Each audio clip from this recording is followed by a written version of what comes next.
Jesus had a way of asking penetrating questions.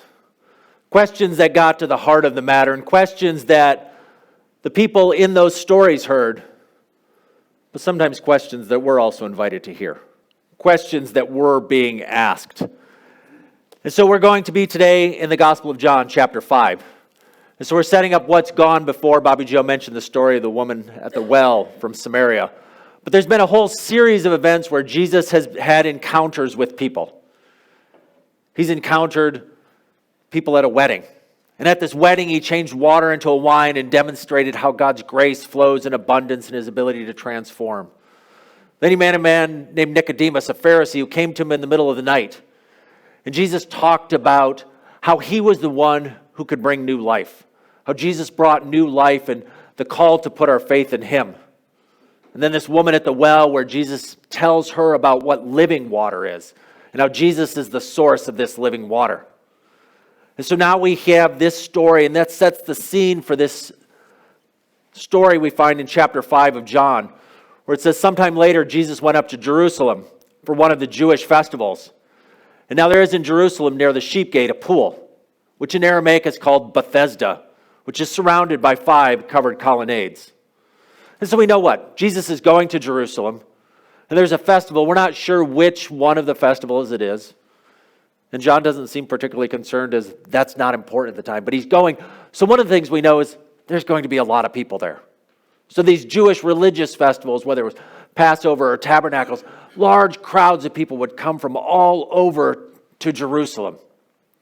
So there's crowds and crowds of people, and we hear that he's by the sheep gate, so the northern part of Jerusalem. And there's this pool with these 5 covered colonnades, which they've discovered in this archaeological digging. So there's this location, and it's called Bethesda, or you may see a note, it may be called Bethsaida, different possibilities for the name there. But it says there's a pool. And if we've been reading John, we might think a pool. Well, what do you put in a pool? Water, right?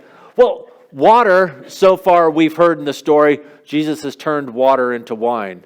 He's talked about himself as living water. He's been baptized. So John is perhaps setting up the idea that something special is about to happen here.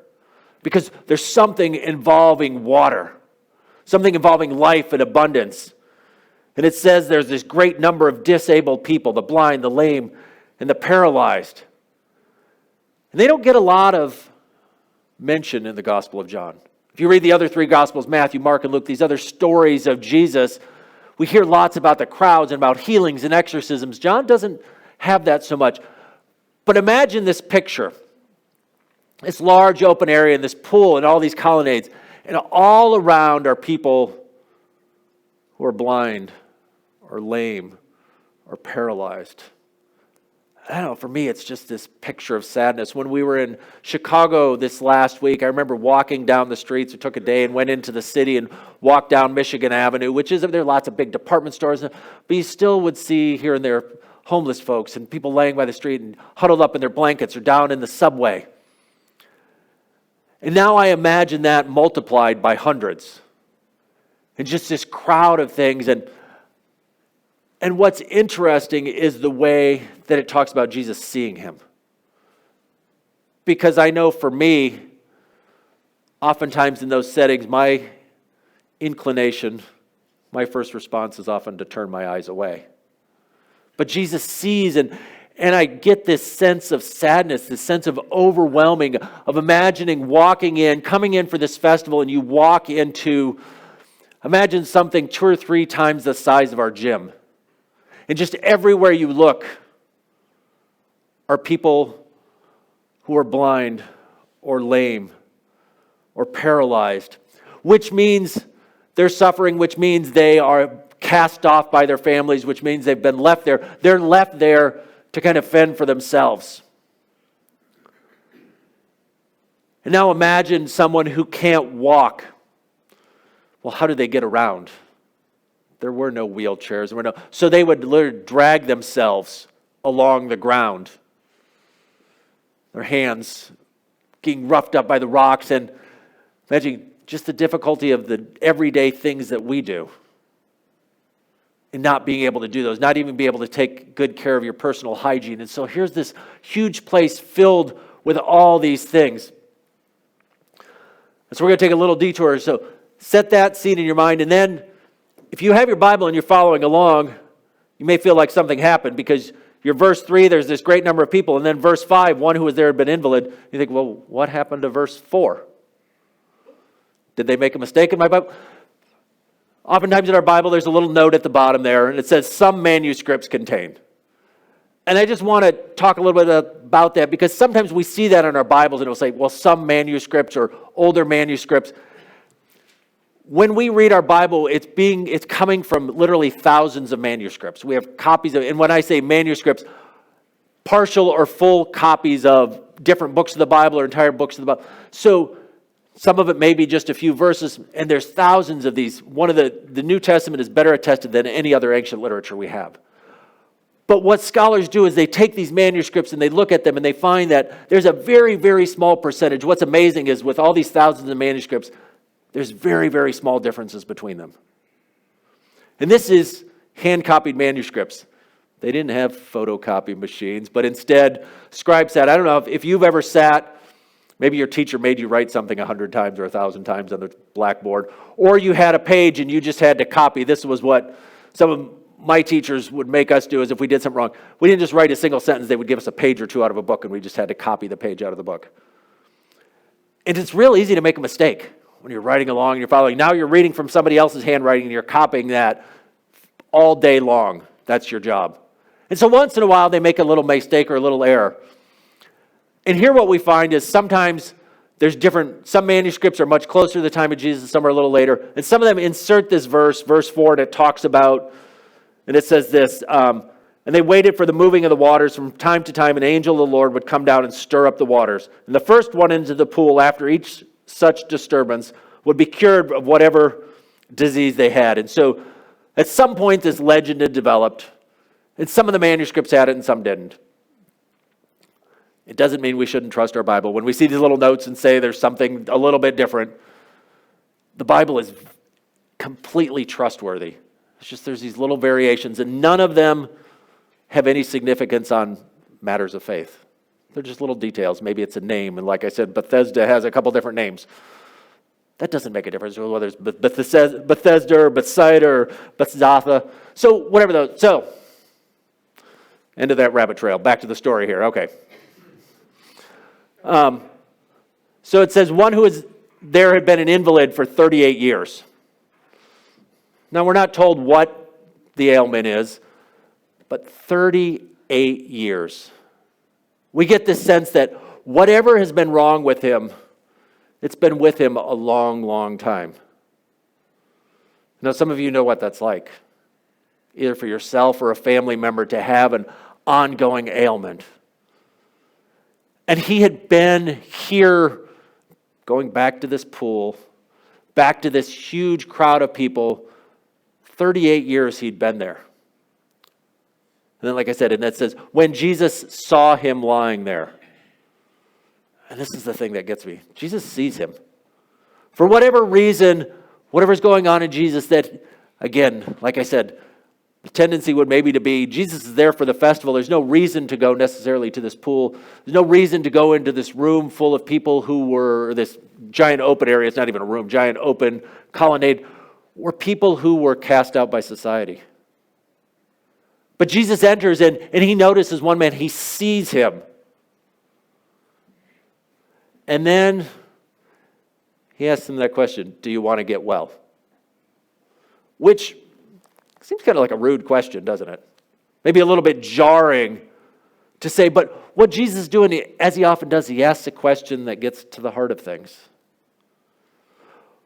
But one of the things that when Jesus asks this question, he doesn't ask the man if he wants to be healed. He says, do you want to get well? And the language, the sense of it is, do you want to be made whole? So he's asking him more than just if he wants to be able to walk again. He's asking him, do you want to be fully restored, to be all who you're supposed to be? And as Jesus asks this question, it opens up possibility. It's this whisper of an invitation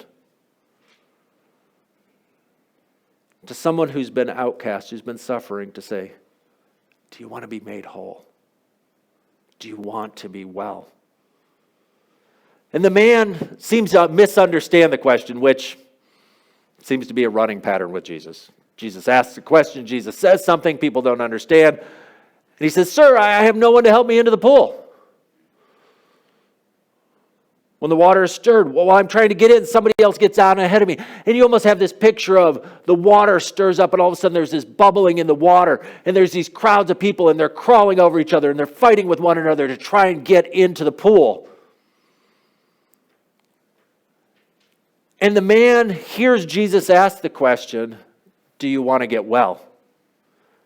And he misunderstands maybe, and he thinks, maybe Jesus is willing to help me out here.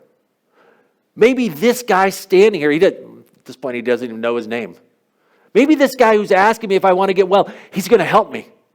When the water's stirred, he's going to pick me up and he's going to throw me in the pool. And I'm going to be better. He's going to help me fight past the crowd. He's going to block that one guy who always pushes me out of the way. And he hears Jesus' question, and that's what he's envisioning. But he fails to see that the one who is there is the Son of God. He fails to see that the one who is there can give him so much more than a little help into the pool. But something John doesn't tell us directly, but we get from what the man says, is he says, "I have no one to help me." Not only is the man an invalid, not only has he been sick for 38 years and laying by this pool and been struggling because day after day after day, somebody else gets there ahead of him. But he has no one to help him. And the level of sadness, the level of pain just goes a little bit deeper. And so when the man says, "Oh, I don't have anyone to help me," Jesus kind of ignores that. And he simply says to him, "Get up, pick up your mat, and walk." Not, "Oh yeah, I'll help you into the pool." But no, get up, pick up your mat, and walk. And so we see, in a sense, Jesus simply speaks words of power. He doesn't ask if the man believes. There's nothing in the man exhibiting trust, but simply, here's this thing, get up. And the language there is the same language that Jesus uses later to tell Lazarus to come out of the tomb. It's the same language used when Jesus is raised from the dead. This language of getting up is language of resurrection. It's language of new life. It's saying, experience new life now. And then take up your mat and walk. Not only be raised to new life, but now walk in this new life. And so there's this picture of you are now given a new life. You are given a new birth, as he says in some sense to Nicodemus, although we're not necessarily saying he has faith, but he's experiencing a new life and he's being invited to walk this new direction, to walk in this new life.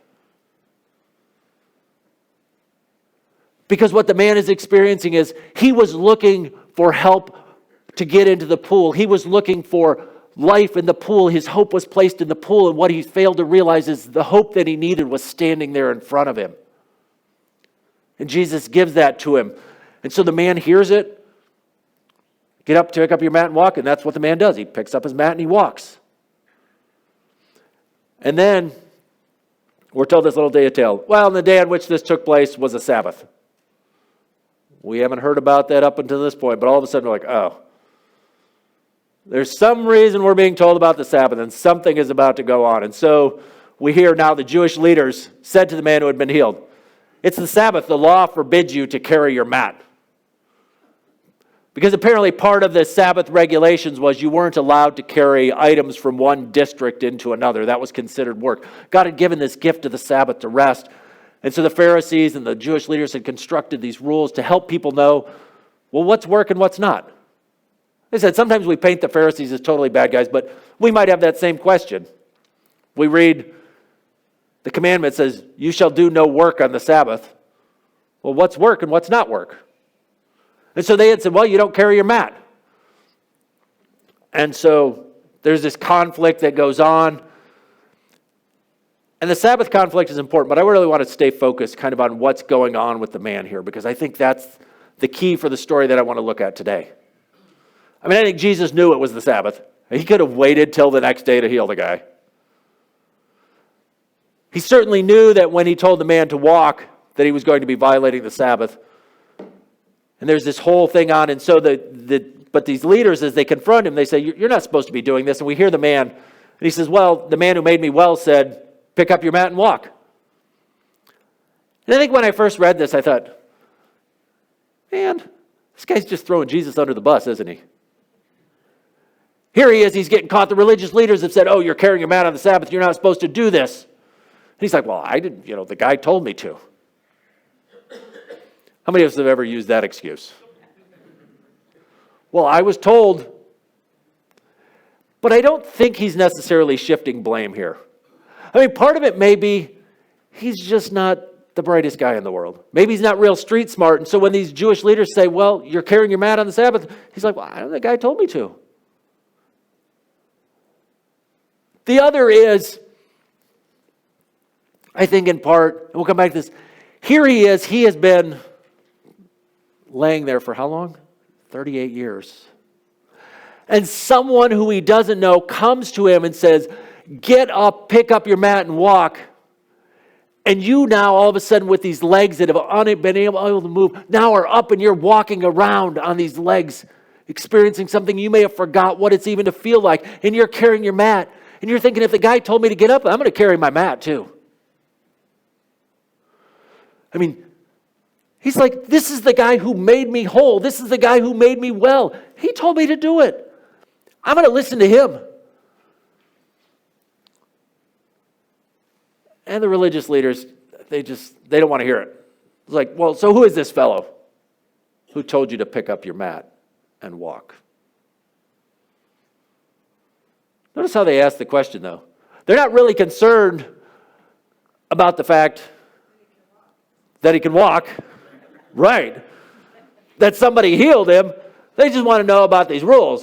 Who's told you? There's no question about the healing.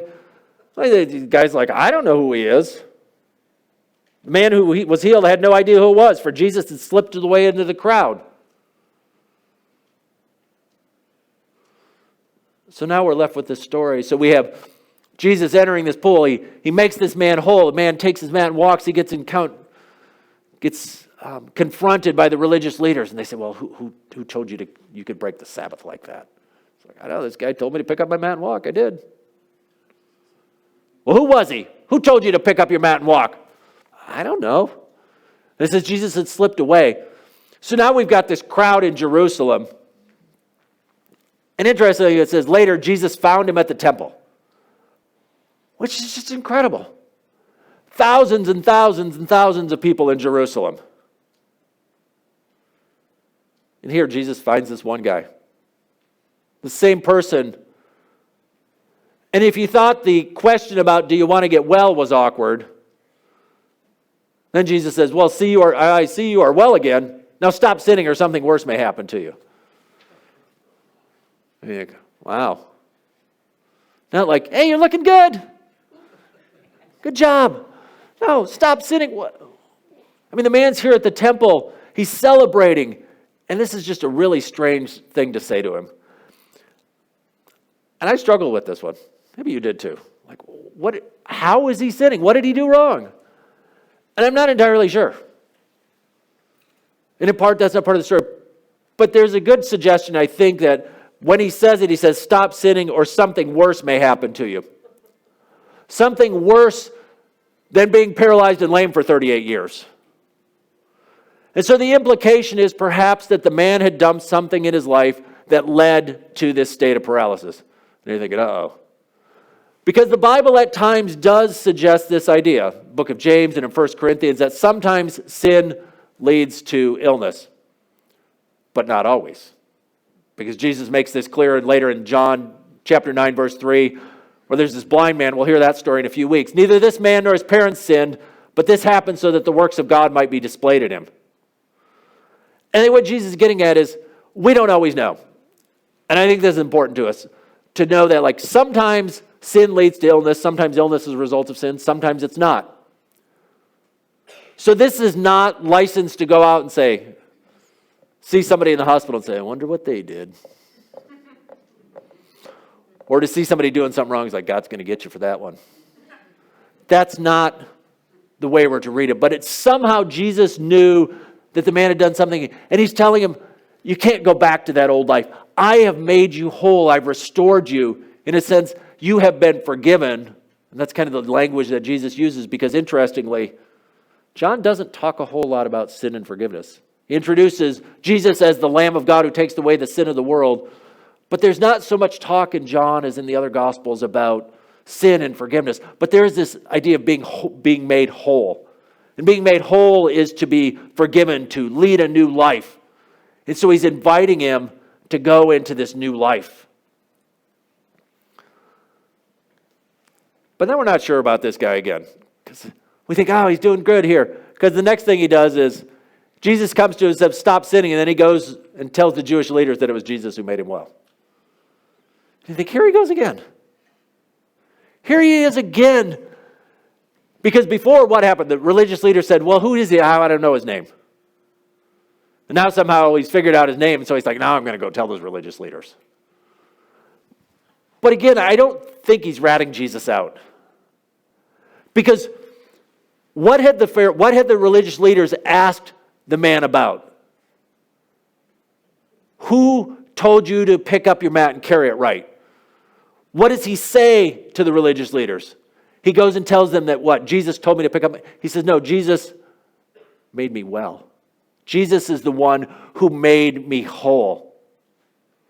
And this language that's used here, interestingly, the man went away and told the Jewish leaders, is language that's used elsewhere, like in John 16:14, where that same verb is used, and it's a very positive. So this is talking about the Holy Spirit. He will glorify me because it is from me that he will receive what he will make known to you. That word make known is the same word that's used here to when he says he told the Jewish leaders. And so every time that same verb is used throughout the rest of the Gospel of John, it's a good thing. And so we get the sense that this man is testifying. He's saying, I'm telling you, there is this Jesus, and he made me whole. The man isn't concerned about whether he broke a Sabbath rule or what the Jewish leaders are asking about, these questions about who told you to carry your mat. He says, what I want to tell you about Jesus is he made me whole. He restored me, and he made me who he is. And now I get to the end of the story here. Now it gets into this long dialogue where Jesus has it out with the religious leaders and tells you this. But I read this story, and I have lots of questions. I'm like, well, why that guy? I mean, why when Jesus walks into this big crowd and this big open air, why does he pick that guy? What about all the other people? I mean, it says the pool, this area is filled with people, and Jesus picks and heals one guy? And then the bigger question for me is, well, what happened to him after that?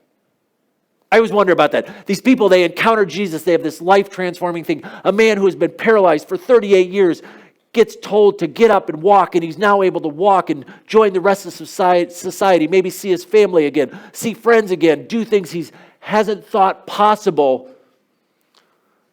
And Jesus has told him to stop sinning and to continue on with his life. It's like, I want to know what he did. I'm one of those people who watches a movie or reads a book and I don't like it when it ends on a cliffhanger and you're like, what did he do? What did he do? Did he do what he was supposed to? And that's the thing with all these stories with Jesus. He meets Nicodemus, although we see later Nicodemus comes back and anoints, is part of the funding for Jesus' burial. The woman at the well, she tells some people, but what does she do after that? And I think part of what the biblical writers are doing is they're inviting us into the story. They're inviting us in the story perhaps to see ourselves in that story and to think about ourselves and maybe to put ourselves in that man's place. And ask ourselves, how do we respond? And that might be as we kind of close, as we think about application. And we think about this man, we may want to ask ourselves the question, do we see Jesus as the one who can make us whole, or are we looking elsewhere? Because remember back to the story. The man is sitting there, and when Jesus asks him, do you want to be made whole? Do you want to be made well? The man says, can you help me into the pool? I can't get there. And that's how it is sometimes, is that we have a tendency sometimes to go looking lots of places to be made whole, to be made well. And we think sometimes we have the power to do that. I mean, self-help books are one of the number one selling books in this country. That we have this power to do it ourselves, that if we just could be able to, and in sense that's what the man is like, well, if I could just get to the pool, if I just had the power to do that, and sometimes we think if we just read the right book, if we watch the right video, if we maybe get the right coaching session or the right thing, then we'll have the power to be able to fix it ourselves. And the story is reminding us that there is one and only one who can bring healing and wholeness that we need, and that's Jesus. And so Jesus maybe comes to us and is asking us the question, do you want to be made whole? And now I don't know what wholeness looks like for each and every one of you. I know this big picture of wholeness is it's a life that loves our neighbors as ourselves, that loves God with our whole heart, soul, strength, and mind, that cares for the poor and for the outcast, and is generous and is self-giving and is, filled with the fruit of the Spirit of love, joy, patience, peace, patience, kindness, goodness, gentleness, self-control, all these things. That's what it looks like. But it looks different for each one of us. And each one of us maybe has those parts where we're a little bit lame, where we're a little bit paralyzed, where we're not quite living fully into that. And Jesus is asking us the question, do you want to be made whole? It's an invitation. It opens up possibilities. So I would invite you to hear that question from Jesus to you. Do you want to be made whole? And to maybe think, where are those places in my life that I'm looking for something else, where I think this pool, this book, this coach, this video, this bottle, this whatever it is, can make me whole, can do what I think. And Jesus is saying, do you want to be made whole? I don't want you to look at those things. I want you to look at me, Jesus is saying. But the follow-on to that is just a reminder of the story. In part, the story is about the man and that question of, do you want to be made whole? But the other part of the story is the reminder that Jesus is in the business of making whole and making new. That's what Jesus does. If Jesus had a job description, if Jesus had a mission statement written on his bedroom wall, it's to come and to make people whole and to make people new, to give them new life. And it doesn't depend on us. He comes into this colonnade, this area filled with all these people who are lame and paralyzed, to a guy who doesn't seem to understand the questions, a guy who maybe is questionable, a guy who's had sin in his past, a guy who doesn't seem to get it, a guy who may be ratting at Jesus out. And what does he do to him? He gives him life and wholeness. See, because Jesus comes and he gives abundantly and he gives indiscriminately. He doesn't walk and say, well, among all these people, who's the most deserving? But instead, he comes and he gives in abundance. And Jesus will never stop asking if we want to be made whole. Because sometimes Jesus has asked me if I want to be made whole. And it's like, I got it. I'm good. I can handle it myself.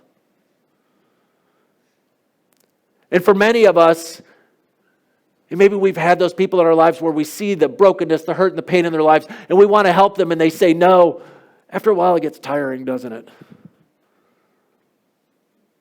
But see, Jesus never gets tired of asking.